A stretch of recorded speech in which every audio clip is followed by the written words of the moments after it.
Om Swastiastu. Perkenalkan, nama saya Putra Karestu, nomor absen 34 dari kelas 11 MIPA 2. Di sini saya akan menjawab pertanyaan Jan Pratiwi, nomor absen 31, perwakilan kelompok 8. Pertanyaan yang pertama yaitu, jelaskan bagaimana cara melaksanakan mekanisme keanggotaan Foxtrot yang dipilih melalui pemilihan secara tidak langsung. Jadi, pada tahun 1939, hanya 2.000 orang yang memiliki hak pilih. Dari 2.000 orang ini, sebagian besar adalah orang Belanda dan orang Eropa lainnya. Pemilihan orang untuk mengisi jabatan Foxtrot diawali dengan pembentukan berbagai dewan kabupaten dan haminte kota, di mana setiap 500 orang Indonesia berhak memilih wali pemilih atau kisman. Kemudian, wali pemilih inilah yang berhak memilih sebagian anggota Dewan Kabupaten. Kemudian, setiap provinsi mempunyai Dewan Provinsi yang sebagian anggotanya dipilih oleh Dewan Kabupaten dan haminte kota. Di wilayah provinsi tersebut, sebagian besar anggota Dewan Provinsi yang umumnya dari bangsa Belanda diangkat oleh Gubernur Jenderal. Dan kelanjutan dari pertanyaan ini yaitu, jelaskan alasan mengapa Dewan Kolonial bisa berubah menjadi Foxtrot. Sejarahnya, Gubernur Jenderal Graaf van Limburg-Stirum dan Menteri Urusan Kolonial Belanda, Thomas Bastiaan Pleyt, memutuskan perlunya pembentukan Dewan Rakyat. Dan pada saat itu, Thomas Bastiaan mengusulkan Dewan Kolonial untuk menjadi Dewan Rakyat secara resmi. Mengutip dari portal resmi DKI Jakarta, pada tanggal 16 Desember 1916, pembentukan Foxtrot yang diajukan Menteri Tanah Jajahan Pleyt diterima oleh Parlemen Belanda. Hal tersebut diatur dalam Statuut van Nederlands Indie nomor 114 tahun 1916 dan setelah disetujui Raja tanggal 30 Maret 1917. Badan ini mulai berlaku 1 Agustus 1917. Pertanyaan yang kedua yaitu, tadi dijelaskan tentang anggaran dasar GAPI. Salah satunya hak untuk menentukan diri sendiri. Jelaskan apa yang dimaksud dengan hak untuk menentukan diri sendiri dan bagaimana cara untuk mendapatkan hak tersebut, serta apakah semua rakyat Indonesia mendapatkan hak tersebut.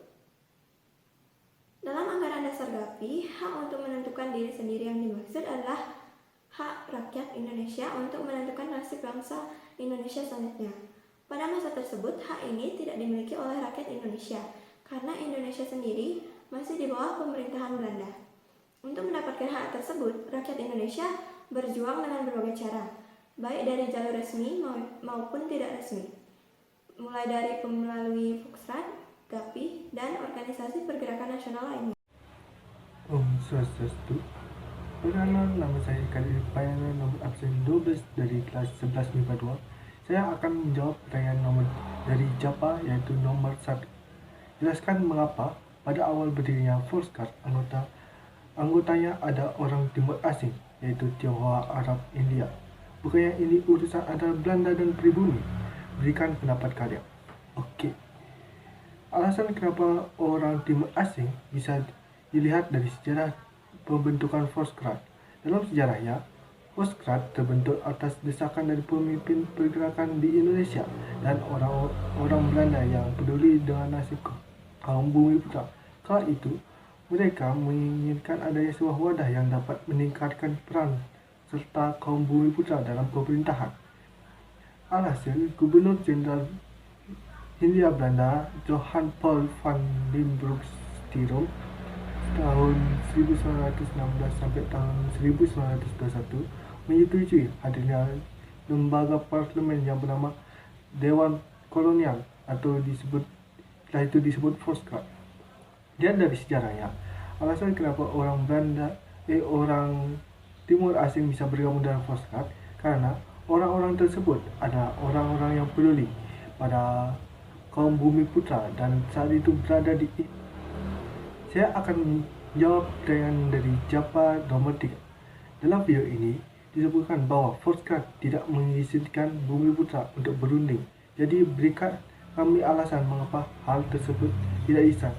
Pertama, kami minta maaf karena sepertinya dalam video tersebut kami tidak ada menyebutkan bahwa Foxtrot tidak mengizinkan bumi putra untuk berunding. Di dalam video tersebut, kami menggunakan kata pribumi dan bukan bumi putra, walaupun keduanya memiliki arti yang sama. Dan adanya fakta bahwa Volkskrad memperbolehkan bumi putra berunding, hal ini ditunjukkan adanya perundingan petisi Sutartejo yang sayangnya petisi itu akhirnya ditolak karena suatu alasan. Sekian dan terima kasih. Om Swastiastu. Perkenalkan, nama saya Nikoma Widiantari, absen 27 dari kelas 11 MIPA 2. Di sini saya akan menjawab pertanyaan dari I Gusti Rai Agung Capawedangga, perwakilan kelompok 6. Pertanyaan nomor 2 yaitu pada tahun 1927 dijelaskan bahwa Volksraad memiliki kewenangan kolegislatif. Apa yang dimaksud dengan kewenangan kolegislatif? Serta mengapa pemilihan dari Volksraad sebagian besar orang Belanda dan Eropa? Jawabannya yaitu kolegislatif artinya berbagai kewenangan legislatif bersama. Pada hal ini artinya Volksraad membuat dan merumuskan undang-undang bersama dengan gubernur jenderal yang telah ditunjuk oleh Belanda. Dan mengapa pemilihan dari Volksraad sebagian orang Belanda dan Eropa? Karena pemilihan yang didominasi oleh orang Belanda dan orang Eropa dikarenakan bias dari pemerintah Belanda yang menganggap rakyat Indonesia tidak kompeten. Hal ini ditunjukkan pemilik hak pilih pada tahun 1939 yang mayoritas orang Belanda dan Eropa. Saya akan menjawab pertanyaan dari Iputu Kevin Suwardinata Parajaya, perwakilan kelompok 4, yaitu pertanyaan nomor 1. Bagaimana upaya-upaya yang dilakukan Fraksi Nasional untuk mencapai tujuannya, yaitu menjamin kemerdekaan Indonesia dalam waktu yang sesingkat-singkatnya? Jawabannya yaitu Fraksi Nasional merupakan salah satu kekuatan dalam Volksraad yang bertujuan mencapai kemerdekaan nasional dalam waktu sesingkat-singkatnya. Dalam mencapai tujuannya, Fraksi Nasional bergerak dengan cara yaitu yang pertama, melakukan pasal kitab undang-undang pidana yang dianggap menghalangi kebebasan berpendapat. Yang kedua, menuntut dibatalkannya pasal kitab undang-undang pidana yang dianggap menghalangi kebebasan berpendapat. Dan yang terakhir, mengecam exorbitante rechten atau kekuasaan luar biasa Gubernur Jenderal Hindia Belanda untuk menangkap dan mengasingkan orang. Sekian dari saya tutup dengan Parma Santi. Om Santi Santi Santi Om.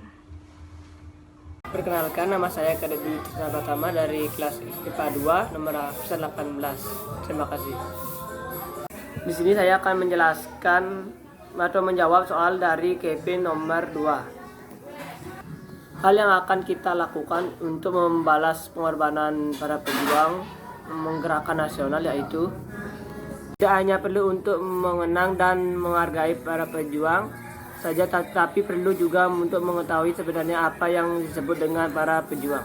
Seperti yang akan telah disebut sebelumnya bahwa para pejuang merupakan tokoh penting dalam sejarah Indonesia. Satu, saling menghormati dan menghargai satu sama lain. Dua, merupuk semangat cinta tanah air. Tiga, tidak melupakan jasa pahlawan. Empat, belajar dengan tekun. 5, memperingati peristiwa-peristiwa penting. 6, menjalankan Pancasila dan peraturan lainnya.